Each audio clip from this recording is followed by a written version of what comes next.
할렐루야. 오늘도 인터넷으로 예배하시는 모든 분들에게 예수 그리스도의 은총이 임하시길 바라겠습니다. 오늘 우리가 읽으신 말씀은 이제 디도서 1장 10절부터 16절 말씀인데요. 이 말씀을 통해서 믿음을 배반하는 자들이 되지 말라, 이런 주제로 같이 말씀을 나누도록 하겠습니다. 배반이라고 하는 말은 등을 반대로 돌린다라고 하는 말입니다. 배신이라고 하는 말도 있지만, 이 성경에서는 이제 배반이라고 하는 이 단어를 많이 기록하고 있는데요. 우리는 성경을 읽으면서 이스라엘 백성들이 끊임없이 계속해서 하나님을 배반하는 그 역사를 우리가 보고 있습니다. 여호수아라고 하는 사람이 모세의 후계자죠. 여호수아는 나이가 많이 들어서 이제 백성들을 모아놓고 이런 말을 합니다. 만일 너희가 어떤 식으로든 뒤돌아서서 이런 민족들의 남은 자, 즉 너희 가운데 남아있는 이들에게 밀착하여 그들과 혼인하고 그들에게 들어가고 그들이 너희에게 들어가면 분명히 알지니 주 너희 하나님께서 이런 나라 중 누구도 너희 앞에서 다시는 쫓아내지 아니하실 것이요 도리어 그들이 너희에게 올무와 덫이 되며 너희 옆구리에는 채찍이 너희 눈에는 가시가 되어서 주 너희 하나님께서 너희에게 주신 이 아름다운 땅에서 멸망할 때까지 그리하리라. 여호수아가 말한 것은 하나님을 배반하지 말라고 하는 말입니다. 너희가 어떤 식으로든지 어떤 모양으로든지 하나님을 배반하지 말라, 이런 말입니다. 하나님으로부터 뒤돌아선다라고 하는 말, 이 말이 곧 배반 아니겠습니까? 여기서 말하고 있는 것은 무엇이냐?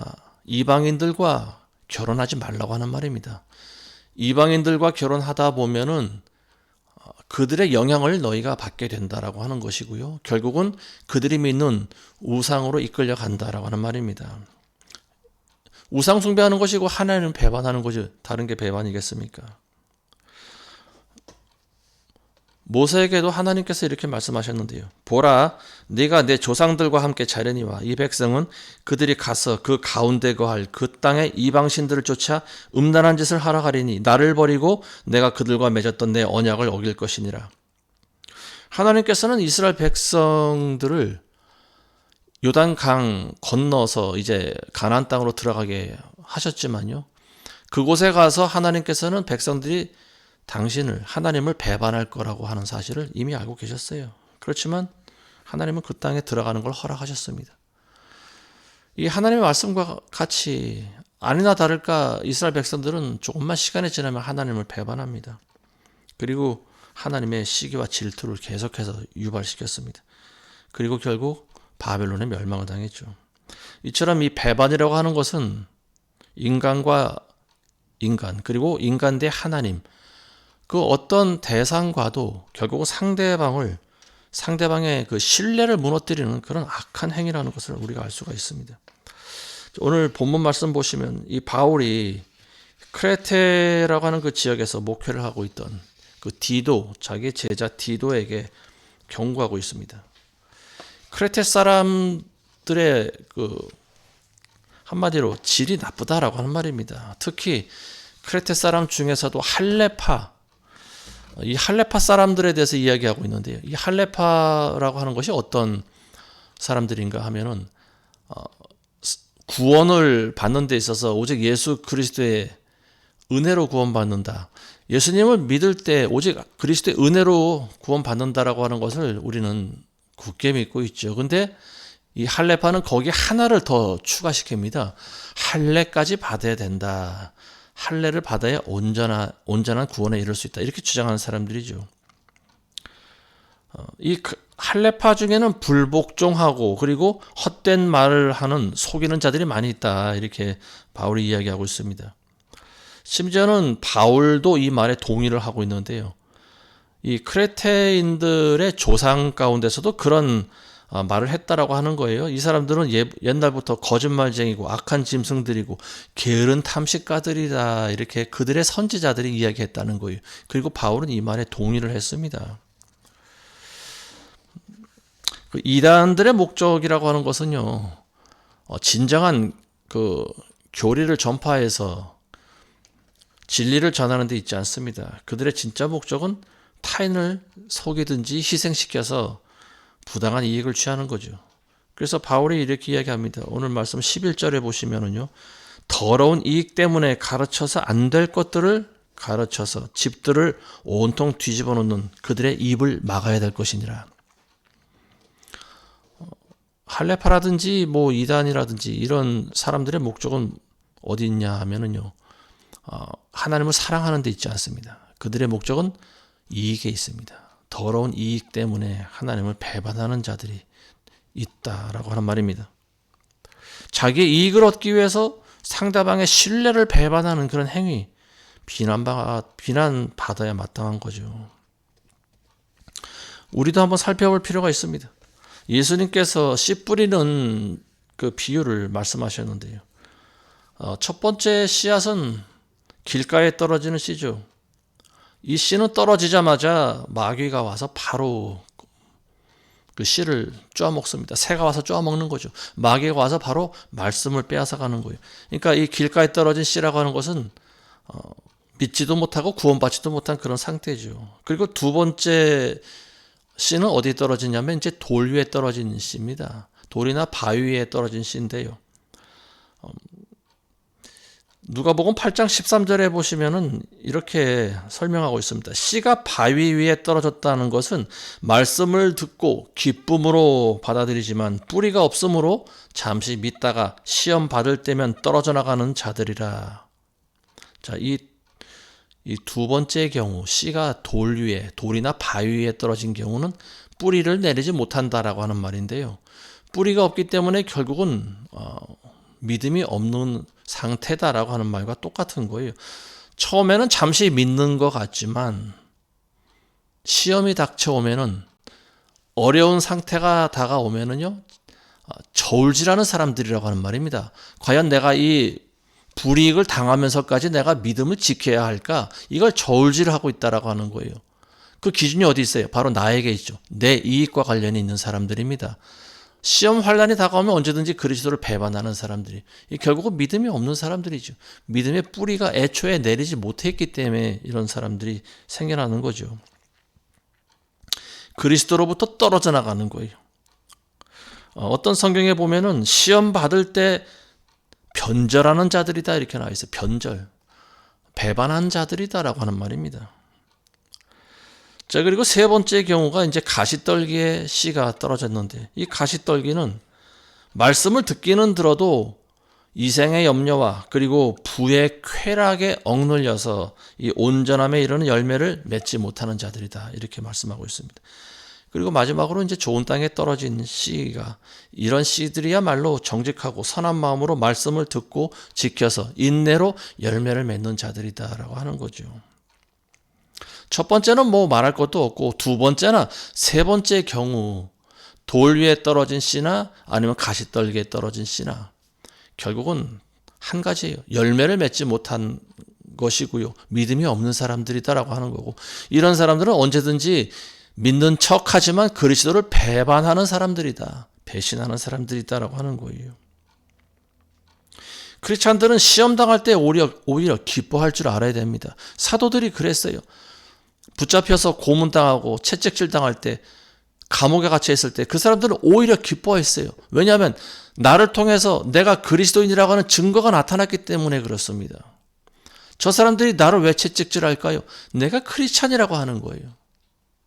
세상이 나를 왜 미워할까요? 내가 그리스도인이라고 하는 증거가, 세상이 바로 그 증거다라고 하는 거죠.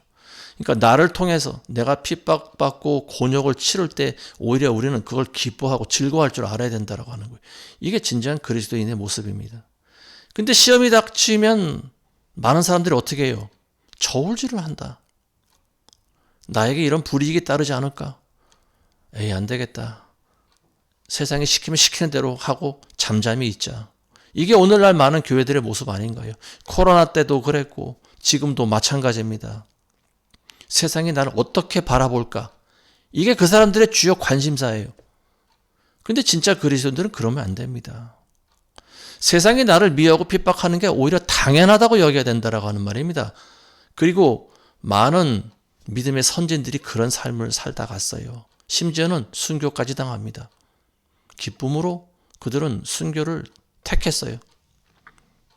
세상의 인정을 받기보다는 우리는 하나님의 말씀을 따라가고 하나님의 인정을 더 추구하는 그런 사람들이 되어야 됩니다. 믿음의 뿌리가 없는 사람들은 시험이 오면 언젠가는 그리스도를 저버립니다. 그리고 자신의 이익을 따라갑니다. 사도 바울은 이런 사람들에 대해서 더러운 이익을 쫓는 배신자들이라고 이야기를 합니다. 디모데후서 3장 1절에서 5절 말씀 제가 읽어보겠습니다. 또 이것을 알라. 마지막 날들에 아주 어려운 때가 오리라. 사람들이 자기를 사랑하고 돈을 사랑하고 자긍하고 교만하며 하나님을 모독하고 부모에게 불순종하며 감사하지 아니하고 거룩하지 아니하며 무정하고 화해하지 아니하며 모함하고 절제하지 못하며 사납고 선한 것을 좋아하지 아니하며 배반하고 분별이 없으며 자만하고 쾌락을 사랑하는 것이 하나님을 사랑하는 것보다 더하며 경건의 모양은 있으나 경건의 능력은 부인하리니 이런 자들에게서 돌아서라.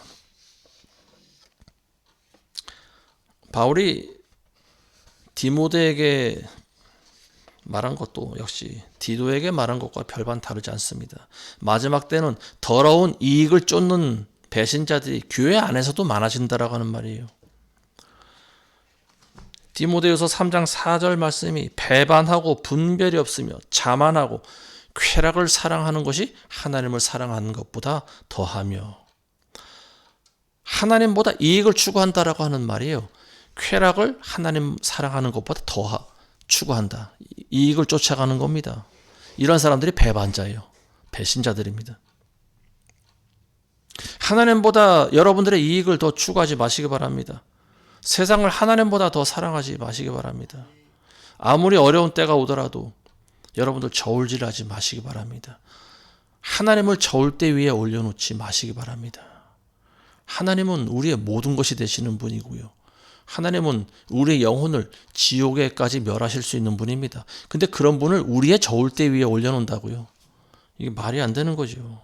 어떠한 불이익이 온다 하더라도, 우리의 목에 칼이 들어온다 하더라도 절대 우리는 하나님을 우리의 이익과 저울질해서는 안 됩니다.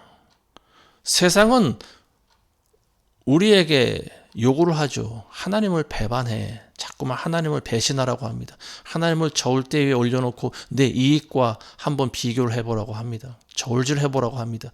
절대 마귀의 유혹에 우린 넘어가서는 안 됩니다. 오늘날 교회 안에도 배신자들이 상당히 많이 있습니다.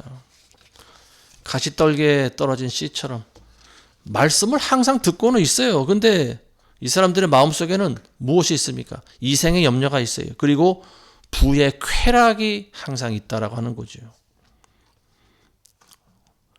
요한 1서에 보면 이 세상에 있는 모든 것들이 다 육신의 정욕과 안목의 정욕과 이생의 자랑뿐이라고 그러지 않습니까?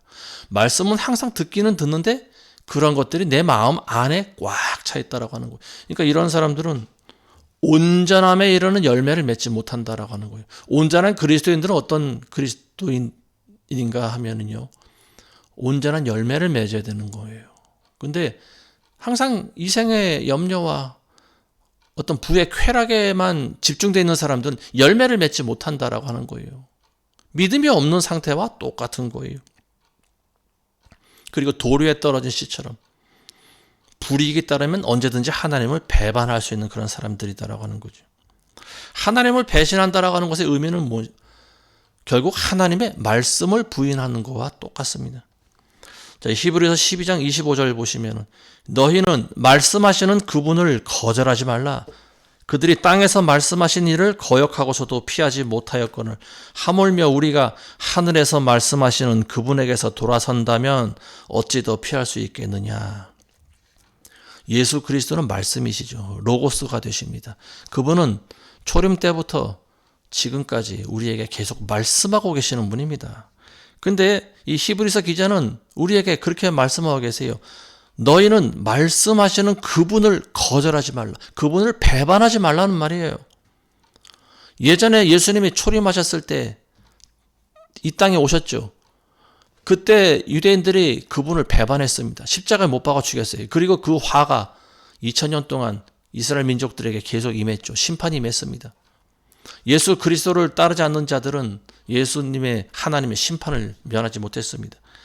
그때는 예수님이 땅에서 말씀하셨어요. 히브리서 기자가 말씀하는 건 그겁니다. 예수님이 이 땅에 오셨을 때 땅에서 말씀하신 바를 그분을 너희가 거역하고서도 화를 피하지 못했는데 하물며 하늘에서 말씀하시는 그분에게서 돌아선다면 어찌 더 심판을 피할 수 있겠냐, 이런 말입니다. 예수님은 지금 하늘에 올라가신 분입니다. 하늘에 올라가셔서 하나님 보좌 우편에 앉아 계시는 분이에요. 하나님의 독생자의 면모를 가지고 계시고요. 하나님 자신이 되시는 분입니다. 만왕의 왕이고 만주의 주가 되시는 분이에요. 그리고 그분은 지금 하늘에서 말씀하고 계시는 분입니다. 물론 성령으로 우리 안에서 말씀하시지만요. 그분은 하늘의 위엄과 권세를 가지신 분입니다. 그분의 말씀을 거절하면 우리가 어떻게 장차 다가올 심판을 피할 수가 있겠냐. 지금 그 말을 하고 있는 거죠. 말씀을 배반한다라고 하는 것은 두 가지 의미가 있어요. 첫 번째는 도를 배반하는 것이라고 하는 말입니다.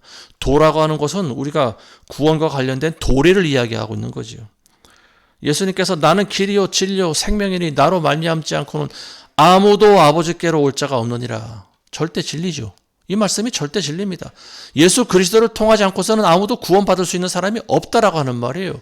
근데 왜 오늘날 교회에서 이런 말들을 안 합니까? 왜 못 합니까? 왜 사람의 눈치를 봅니까? 왜 다른 종교인들의 눈치를 봐요? 왜 카톨릭의 눈치를 봅니까?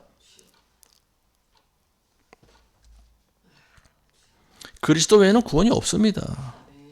근데 우리나라 교회는요, 전 세계에 있는 많은 교회들이 WCC, WEA, NCCK 뭐 이런 단체에 전부 가입을 했죠. 믿지 않는 자들과 같이 멍에를 맨 거 아니겠습니까? 교회는 이 부분에 대해서 회개를 해야 되는 거예요. 근데 지금 회개를 안 하고 있습니다. 자, 첫 번째 말씀을 배반했다라고 하는 것이 이 도를 배반했다라고 하는 말입니다. 그리고 하나님을 두 번째로 배반하는 것이 무엇이냐? 디도서 1장 16절에 보면은요. 그들이 하나님을 안다고 고백하나 행위로는 부인하나니 가증하는 자요, 불순종하는 자요, 모든 선한 인들을 배척하는 자들이다. 말로는 믿는다고 해요. 그렇지만 행위는 믿는 것이 아닙니다. 행위로는 믿는 자의 행위를 하는 것이 하나도 보이질 않아요. 이 사람들이 주장하는 잘 쓰는 말이 있어요. 나는 믿음으로 이미 구원받았다라고 하는 말입니다. 근데 구원받은 사람에게는 믿음의 행위가 보여져야 돼요. 구원받은 사람들의 행위가 전혀 나타나지 않다라고 하는 말이에요. 언행도 그렇고 행동도 그렇고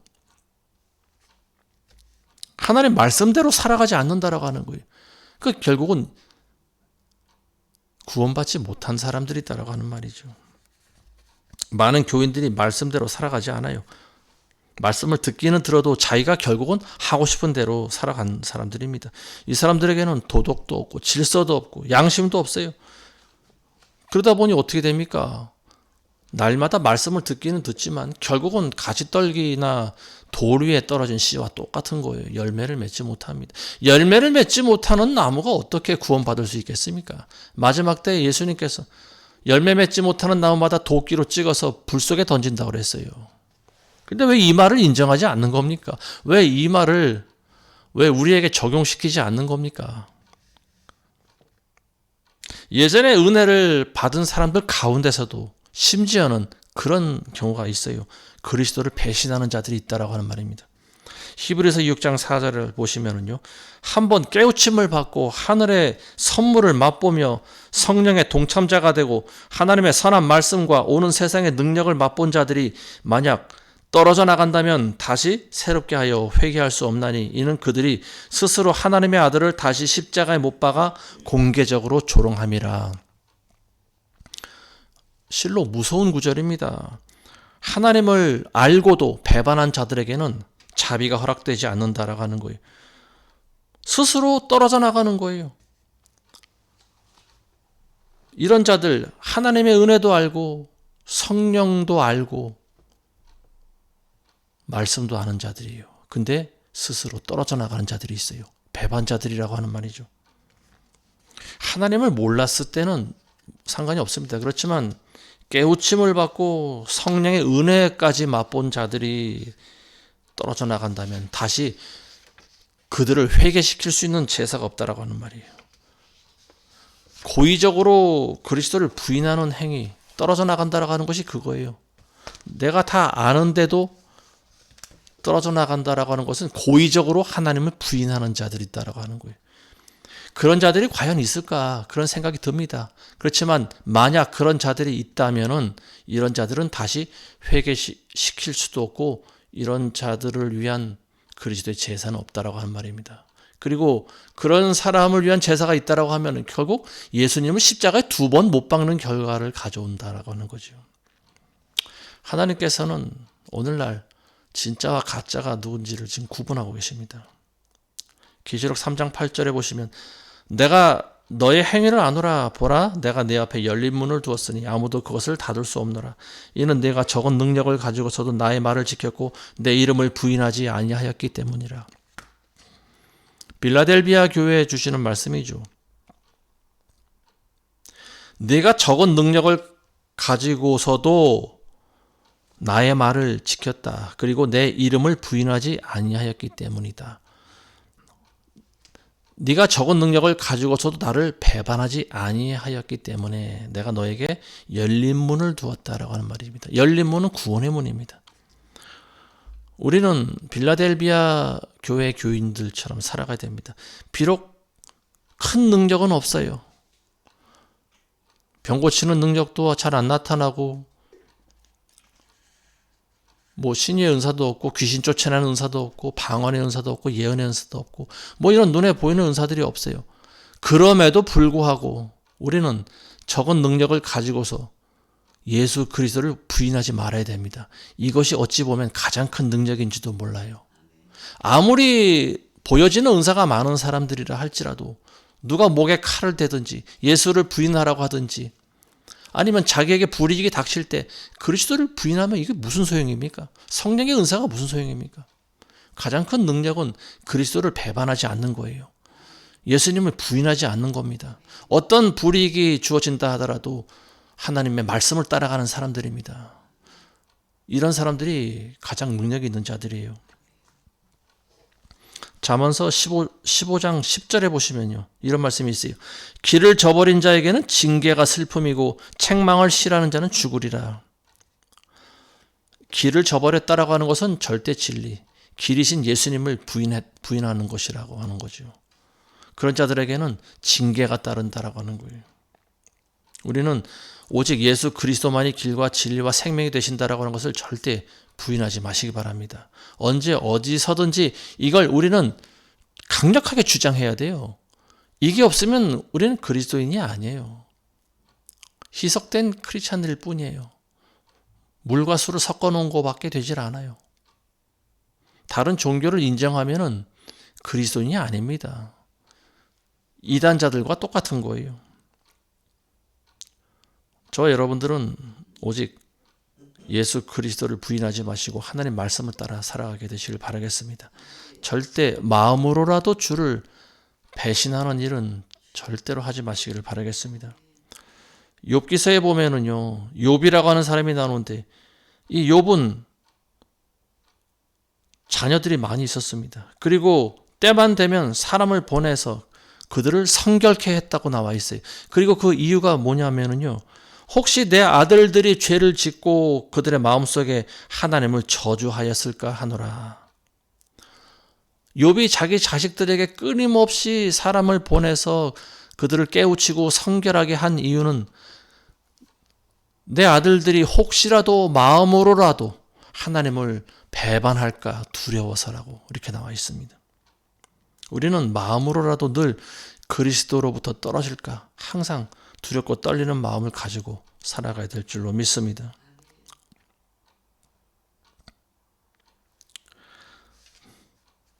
다음 주인가요? 이제 윤석열 대통령을 또 재판하는 날이 온다고 하는데 벌써 재판을 몇 번 받는지 모르겠습니다. 어쨌든 다음 주에 있게 될 재판이 아마 가장 중요한 재판이 아닌가 싶습니다. 검찰에서는 사형을 구형시켰다라고 하는데 다음 주에는 판사가 어떤 판결을 내릴지 모르겠습니다. 지금 전 세계적으로 관심이 아주 집중되고 있다고 합니다. 어떤 판결이 나올지. 윤석열 대통령은 오늘날 보수의 상징처럼 된 인물이라고 보여집니다. 그리고 지금 야당의 대표는 이 윤어게인을 강력하게 주장해서 결국 대표가 되었던 인물입니다. 근데 이제 선거철이 가까이 오니까 이 당과 당대표들이 조금씩 이상한 행보를 걷고 있는 것처럼 보입니다. 윤석열 대통령이 비상계엄을 한 그 사실에 대해서 왜 국민들에게 뭐 사과를 하지 않나. 또 우리가 그토록 많은 국민들이 믿었던 그런 절대적으로 윤 대통령을 지지할 것만 같았던 그런 지도부 의원들이 뭐 이제 와서 윤 어게인을 외치는 사람들과 같이 행보를 할 수 없다라고 하는 그런 말을 하지를 않는가. 잘 이해가 안 됩니다. 정치인들이 원래 그런 사람들인가. 가장 지금의 우리나라의 사태를 가져오게 한 가장 결정적인 한 사람, 배신자죠. 배반자를 한 사람 꼽으라면 한 명이 있죠. 근데 그 한 명을 이번에 야당에서 탈당을 시켰습니다. 뭐 그건 아주 잘한 일이라고 봅니다. 근데 왜 비상계엄에 대해서 사과를 하는지 난 참 이해가 안 됩니다. 그게 곧 비상계엄이 내란이라고 하는 것을 인정하는 행위가 아닌가. 사람들은 자기 이익을 위해서 결국 감옥에 있는 윤석열 대통령을 저버리는 것이 아닌가 이런 생각이 듭니다. 이거는 본인들도 그들 스스로의 정체성을 저버리는 일이라고 보여집니다. 예전에도 그랬지만 예전에도 한번 박근혜 대통령도 탄핵을 시켰지만 본인들이 스스로 탄핵을 시켰어요. 배신자들이 있다라고 하는 거죠. 이번에도 역시 지금의 야당은 배신당이라고 하는 그런 오명을 또 한번 뒤집어 쓰지 않을까 싶습니다. 정치인들이 참 표리부동하는 인간들이다라고 하는 것을 우리가 알고는 있지만 지금의 여당은 오히려 야당보다 그런 면에서 좀 나은 것 같아요. 지금의 정권을 잡은 여당은 어떤 그래도 이익보다는 자기네들이 이념을 따라가지 않습니까? 근데 지금의 야당은요, 이념보다는 이익을 따라가는 것 같아요. 성경에서 말하고 있는 더러운 이익을 따라서 배반하는 자들이 있지 않나 싶습니다. 적어도 나라 일하는 정치인이라고 하면은 최소한 그런 기본 도리와 신념을 가지고 일을 해야 되는데 이 사람들은 어떤 당의 신념 같은 것이 없는 것 같아요. 언제라도 자기네들의 정체성을 부인하고 짓밟으면서라도 자기들의 이익을 따라서 행동하는 사람들이 아닌가 싶습니다. 감옥에 있는 전 대통령이 어떻게 생각할까 참 궁금해요. 선거에 이기기 위해서 윤어게인을 외치면 안 된다. 비상계엄을 사과해야 된다. 뭐 이런 논리라고 하면 그럼 반대로 윤어게인을 외치지 않고 윤석열 대통령을 져버리면 그럼 자기네들이 선거에서 승리할 수 있습니까? 그것이 선거를 좌우하는가? 저는 절대 그렇지 않다고 생각해요. 지금 많은 국민들이 윤어게인을 바라고 있는데 윤석열 대통령을 버리고 선거에서 이길 수 있다. 저는 절대 그런 결과가 나오지 않는다고 봅니다. 자기들의 승리를 위해서 선거구를 위해서 윤 대통령을 저버린다라고 하면요. 이 사람들은 그야말로 또 다른 배신자밖에 되질 않아요. 당의 가치와 이념을 저버리는 거죠. 심지어는 국가의 정체성마저 저버리는 거 아니겠습니까? 말이 자꾸 바뀌는 정치인들을 우리가 어떻게 신뢰합니까? 자, 오늘 말씀 맺겠습니다. 에스겔서 2장 6절에서 9절 말씀을 읽으면서 말씀을 맺도록 하겠습니다. 인자야, 찔레와 가시가 너와 함께 있고 네가 전갈 가운데 거한다 해도 너는 그들을 두려워 말며 그들의 말도 두려워 말라. 그들은 반역하는 집이지만 그들의 말을 두려워하지 말고 그들의 모습에 놀라지도 말라. 그들이 듣든지 그만두든지 간에 너는 내 말을 그들에게 고할지니 이는 그들이 가장 반역을 잘함이라. 그러나 인자야, 너는 내가 네게 말한 바를 들으라. 너는 그 반역하는 집처럼 내게 반역하지 말라. 내 입을 벌리고 내가 네게 주는 것을 먹으라. 내가 보았더니 보라, 한 손이 내게 뻗쳐 있는데 보라, 그 안에는 한 두루마리 책이 있더라. 그가 그것을 내 앞에 펴시니 그 안팎에 글이 쓰여져 있는데 그 안에는 애가들과 애곡과 화가 쓰여져 있더라. 하나님께서 에스겔 선지자에게 주신 두루마리 말씀에는 세 가지 부정적인 것이 기록되어 있는데 애가, 그리고 애곡, 그리고 화가 기록되어 있습니다. 이스라엘 백성들은 항상 반역하는 족속이라고 하는 말입니다. 그렇지만 너는 내게 반역하지 말라고 하는 거예요. 그리고 내가 주는 두루마리의 말씀을 먹으라고 하는 말입니다. 그래서 이 에스겔 선지자 두루마리의 말씀을 먹습니다. 두루마리 말씀 안에는 부정적인 것이 적혀져 있어요. 근데 그게 오히려 나에게는 약이 된다라고 하는 말입니다. 항상 반역하는 집안에 살고 반역자들과 둘러싸여 있으면서 내가 반역을 하지 않고 하나님을 반역하지 않고 나를 지키면서 내가 가는 유일한 좁은 길을 걸어갈 수 있게 되기 위해서는요, 하나님의 말씀을 먹어야 된다고 하는 말입니다. 심지어는 그 말씀이 긍정적인 말씀이 아니에요. 부정적인 말씀이에요. 하나님 말씀은 긍정적인 말씀보다 부정적인 말씀이 퍼센테이지로 보면 더 많아요, 사실. 천국보다 지옥에 대한 말씀이 더 많습니다. 우리가 이런 것들을 가지고 그 말씀을 통해서 우리가 스스로를 경고하고 경계하지 않으면 우리도 하나님을 언제라도 부인할 수 있고 배반할 수 있는 그런 연약한 인간들이라고 하는 거죠. 그래서 우리는 이 반역의 시대, 이 하나님의 말씀이 꼭 필요한 거예요. 욥기서 24장 13절에도 보면요, 그들은 빛을 거역하는 자들에게 속하나니 그들은 그 길도 모르고 그 빛의 인도함에 거하지도 아니하는도다. 그들은 하나님을 배반하는 자들이에요. 이런 사람들은 빛을 거역하는 자들에게 속한다라고 했어요. 빛을 거역한다라고 하는 것은 뭡니까? 그리스도를 거역하는 거고 배반하는 거죠. 그리고 그분의 인도함을 받기 싫어하는 거예요. 빛의 인도함을 안 받는 거예요. 그러니까 항상 어둠 속에 다니는 거죠. 참된 그리스도인들은 빛 대신 예수 그리스도와 하나님의 말씀을 따라간 사람들입니다. 그리고 절대로 배반하지 않는 자들이에요. 그리스도를 배신하지 않는 자들입니다. 요한복음에 보면 예수님께서 예수님을 따르던 많은 제자들이 예수님의 말씀을 듣고 너무나 어렵도다. 많은 사람들이 그렇게 말했어요. 이 사람들은 그냥 군중들이 아니에요. 예수님을 따르던 제자들이라고 나와 있어요. 근데 이 제자들조차 예수님이 하신 말씀을 듣고 굉장히 고개를 절레절레 흔듭니다. 이 말씀은 너무나 어렵도다. 이 말씀을 누가 들을 수 있겠는가? 나는 도저히 이 말씀을 받아들이지 못하겠다. 많은 제자들이 예수님 곁을 떠나갔습니다. 남은 제자가 12명밖에 없었어요. 12제자만 남았습니다. 그때 예수님께서 이 12제자를 아주 쓸쓸한 표정으로 보시면서 그렇게 말씀하십니다. 너희도 내 곁을 떠나려느냐? 너희도 떠나려느냐? 그러니까 베드로가 이렇게 얘기합니다. 영생의 말씀이 여기 계신데 우리가 어디로 떠나겠습니까? 안 떠나겠다고 그랬습니다.